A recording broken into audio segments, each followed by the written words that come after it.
It's the Great Northern Sexcast. Kelly Guest and Colleen Bertino. Hey, Colleen. Good morning. It's been a busy one. Oh, so far so good. At least we're keeping a little bit warm. Yeah, it is. It is definitely frozen up here, and a good time to be listening to the Great Northern Sexcast. Don't know what you're doing right now, but you could plan something to do to stay warm for later once you hear what we have to say today. Oh, I would certainly hope so. Wait, build up a little passion and some heat. No kidding. Hey, you said that there is an LA show going on right now, and you've got a buyer on the loose. Tell me what's going on. Well, I got some emails. I got some text from her. Tara's out in LA right now. This is a manufacturer show or a founder show. Okay. Companies like Topco, Pipe Dream, some of the larger manufacturers. Tell us what they are. Okay. I just assume. I forget. Right. Not everyone's been doing this for 35 years. Pardon me. No, they make the sex toys. Okay. They make the vibrators. They make the bondage items. They make the dildos. They make the lubricants. Mm-hmm. And they realized that they were tired of being sort of secondary at the CES show. Oh. That used to be a part. That used to be where we used to go to the CES show in January and check it out. The Consumer Electronics Show, which I could make an argument that these are electronic. Yeah. But they decided they needed to be on their own, sort of to be their own venue, not the sideshow for everything else. Sure. Because believe me, it was a sideshow. Yeah. No, but so like I said, right now this is the founder show, and we buy directly from the majority of the companies there. My dad set up great, what's the word I want? Relationships? There we go. You got it. I'm here to help. More coffee, please. We set up great relationships years ago, and so there were a few companies that we don't buy direct from or don't have a really good deal with. So we'll go to the show because we buy direct from it, and that's when we find out about what's new, what they're going to be doing. And this isn't the only one. There's smaller shows that distributors have. There's another show in Los Angeles. There's the AVN, that's the Adult Video News, has their own show and award ceremony. So there's plenty of things you can go to, and that's not even counting the lingerie shows. Oh, okay. And some of the distributors go to that.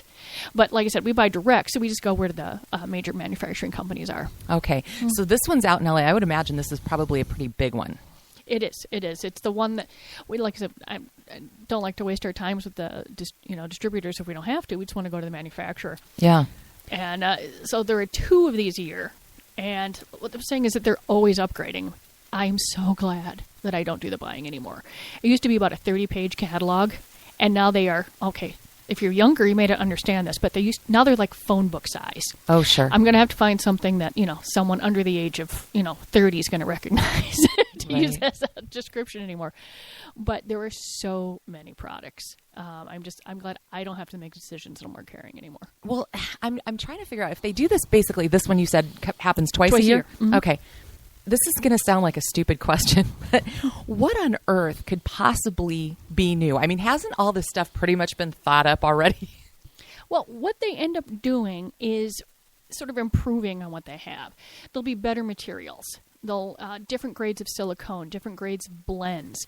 They'll do better motors. They'll make an item waterproof. They'll make an item that has dual motors instead of one motor. Well, it's more fun. Mm-hmm. Yeah. More things moving. Yeah. They'll create new, Kama Sutra will bring out new flavors. Or a company called System Joe is coming out with like a new body line, more boutique-y. Or, they expand in that way. A body line of? Well, like massage products or massage oils, lubricants, because there's not just, there are so many lubricants. Yeah. And so this is a way to go, figure out, what's going to work for your company. And there's also a lot of different packaging. My store is going to carry something that is very different from a store in the South or a store out East. There's just different packaging appeals to different people. Okay. Some of these companies even sell to larger stores, and they just need more generic packaging. Okay. And see, just an interesting note, too, on the fact that with regard to what kind of packaging would appeal to a different part of the country, Colleen, I think it's kind of interesting that you guys at Fantasy Gifts has 2 stores in New Jersey, is it? Yes, 2. So how much communication goes back and forth between you guys about similarities and differences in your customer bases? Well, when my mom goes to visit New Jersey, she always comes back and says, "You've got to carry this, you've got to carry this." And we look at it, and a lot of the times we'll get it in, and now she does the same thing as, Minnesota's carrying this. But we have very different buying populations. They're in South Jersey. They have more female customers than we do. We have a much more broad range of customers in our stores. Okay. And it's fascinating what sells there. They do better with lacy G-strings, and we do better with lacy boy shorts. Okay. They do better with more brand named items than we will, and they also do a pretty decent business in the standard, like a teddy. Okay. I mean, that's not as popular for us. We sell more movies than they do. Okay. I mean, they're just I sell different stuff from the Coon Rapids store than I do from the Burnsville store, and they're only about 25 miles apart. Yeah, isn't that just so interesting? Like how a suburb, I mean, even two suburbs could be so different in that kind of an appetite / appeal. Yeah, I joke that if I could figure out exactly what the buying patterns are, I could just sell that information. Right? I could have a whole separate business. Yeah. No, I mean, that is a really interesting angle to this. And here, you said something a second ago that makes me laugh, because while I have been in your stores before, the first time was quite some time, years and years ago, when I was still married to my ex, and we were in Bloomington. And he said, "Let's go in here." And I was like, and I walked in, I'm like, wow, what a nice place. That was my first, reaction to it. But even though I've visited and been a customer of yours occasionally throughout the years, I can't say that I'm familiar enough with anything to say I would recognize a brand name. So how is it that some of the customers, how do they learn this stuff? Well, a lot of things, or for example, California Exotic Novelties they'll advertise in Cosmo stuff, larger companies, and so people come in now. They'll advertise online. A company called Sport Sheets is doing quite well. They're a family company too. It's a brother-sister folks that put together this company, and they sell a lot of the light bondage stuff. And they've been going nuts since the 50 Shades stuff came out. Really? Yeah. They're bringing, so that's how, they will do a lot of online, a lot of YouTube videos, that sort of stuff, and it gets passed around, because it's not like they're putting in the article in the local Star Tribune. Okay. But it would be Cosmo, it'd be the women's magazines, it'd be the men's magazines. Folks will take out time on other larger folks like Howard Stern. Okay, yeah. Sure. Mm-hmm. Okay, that makes total sense. Yeah. So, I am curious though, with regard to the idea, and why would your business be any different than any other, with new products coming out and trying to innovate and all that kind of stuff? But how often, Colleen, do you guys really ever see something truly unique and new? A few times a year. Really? There was a company when a couple years ago, and a company came out and they realized that not everything has to be, if it's a vibrator, has to be penis shaped. Okay. Yes, it's long and thin, and it has, but it doesn't have to look like a phallus. So there was a company called Lalo and We Vibe and Topco and Pipe Dream, California Exotic, Doc Johnson. They all started coming out with much more boutique looking or smooth vibrators. Okay. And it just really, they were not threatening. They had better motors. They were waterproof. And then a few years later, they all came out with rechargeable. People, so you're not worrying about batteries. You're not worrying about, something not working during that, time. And then they improved battery, and then they improved recharging life. And then they added waterproof. And this is what, people, just like you want a better phone, you want a better vibrator. Okay, so it's really kind of like the iVibe 6, or something like that. They are bringing out new ones. And then this most recent show, oh, there's a tongue twister for you. I like it. It is all about 50 Shades inspired and anal toys. These were, the book's been out for a while, but the movie's coming out, and everyone is having a light bondage line. Everyone's bringing out new butt plugs. And in fact, the email I got was I just sort of glanced From at Tara? it. From Tara, yeah. At the show, Was, okay. Yeah, Tara at the show, just this morning, was that there's lots of new butt plugs. And then she said, sparkly, glow in the dark. And I'm just... and I'm like... Sparkly butt plugs. So I'll look forward to probably sometime mid-year. Because they show them. They're sometimes not production yet. Sometimes they want to see, what's the interest. But years ago, we sold a big red glitter dick, so I can't imagine that a sparkly butt plug would not go. I do like my bling. Yeah. I mean... I don't know. Why not bling out your butt plug? Why not? Mm-hmm. Why not? And all different size. And there's, they go from really tiny ones, and then there's Doc Johnson makes a line called American Bombshell. And they even made one, I guess, that looks like a hand grenade. So the Bombshell line has sold well for us. It's huge. We have it online. You can poke around and take a look at it. Do you have some camo crotchless panties that go with that? I know we have some camo lingerie. Okay. Whether or not they're crotchless or not. Get the whole package. Yeah. But that's always, and those have been number one sellers for 35 years. No kidding. Yeah. There's cycles to everything, more or less. Right now we're in a huge...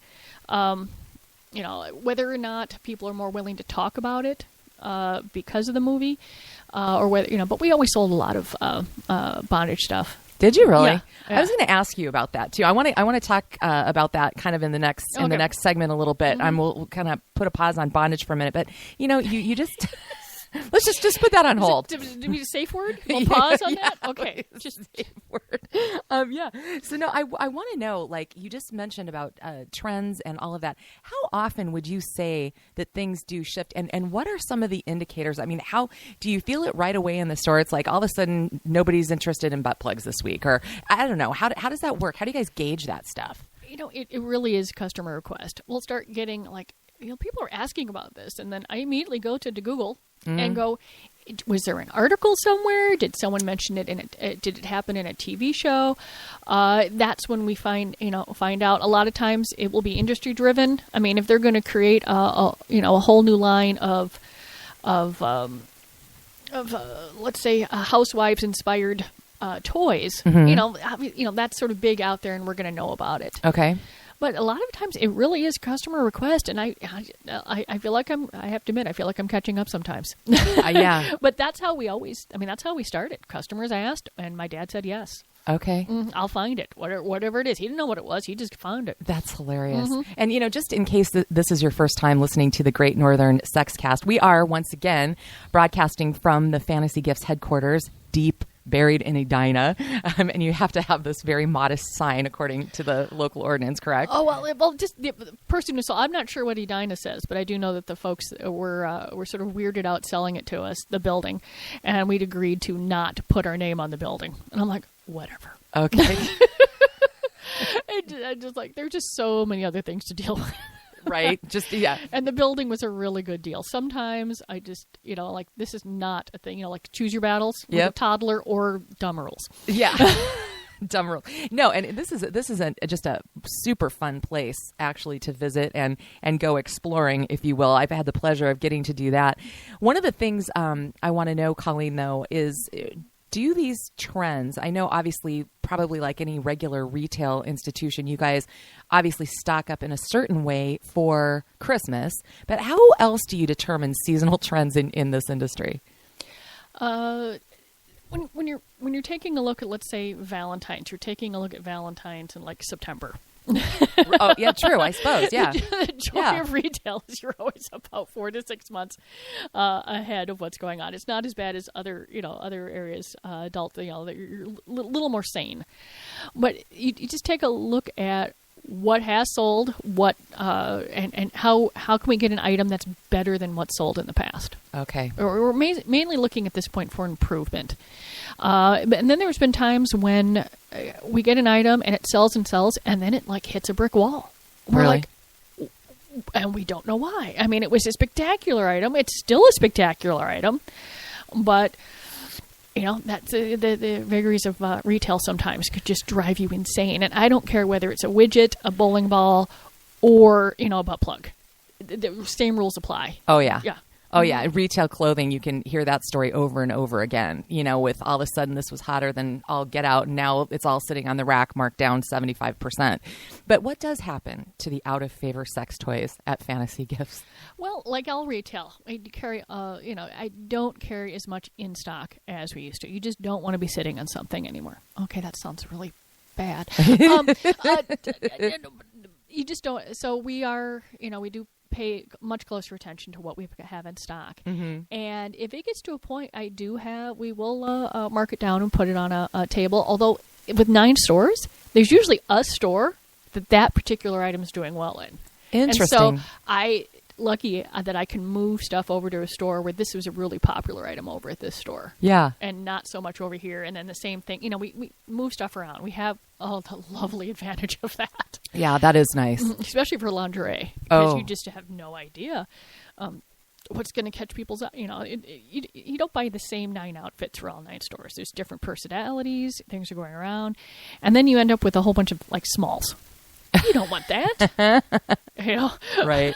You end up with 2 smalls and a 3X. What am I supposed to do with that? And at that point, they will get marked down. Okay. Mm-hmm. Which makes perfect and complete sense. So any other reports from Tara in LA that with regard to the LA buying show? Because I'm assuming that we can expect a whole bunch of new toys coming in soon. Well, the trend, one of the things that it sounds like they're rediscovering the dildo. Okay. They have focused a lot on smaller vibes and the rabbit vibes and stuff with yours, but you're just your basic dildo or dong. I think that has been neglected for years. We sell them like crazy. We can't keep a lot of them in stock. We have some, and it looks like they're putting more into using the same molds but doing better materials. Okay, so that they're easier to clean. More modern colors. Used to be that everything was either pink or purple. Yeah. And I'm like, they're nice. They're, semi-neutral colors to some extent, purple is. But they're getting into better realistic tones. Really? Stuff like that. And that's one of the things to have a hard time, too, with, because a lot of the companies, I think they're finally joining this century, it would call things flesh tone. And it would be, sort of pale and beige looking. And I'm like, there's 7 billion people out there, and there's a lot of different flesh tones. Yeah. So I was going through sites trying to find the best words, but they're coming. They're just a variety of colors and a variety of tones, whether or not they're fantasy colors like purple and blue and glow in the dark and sparkle, or whether or not they're every skin tone under the world.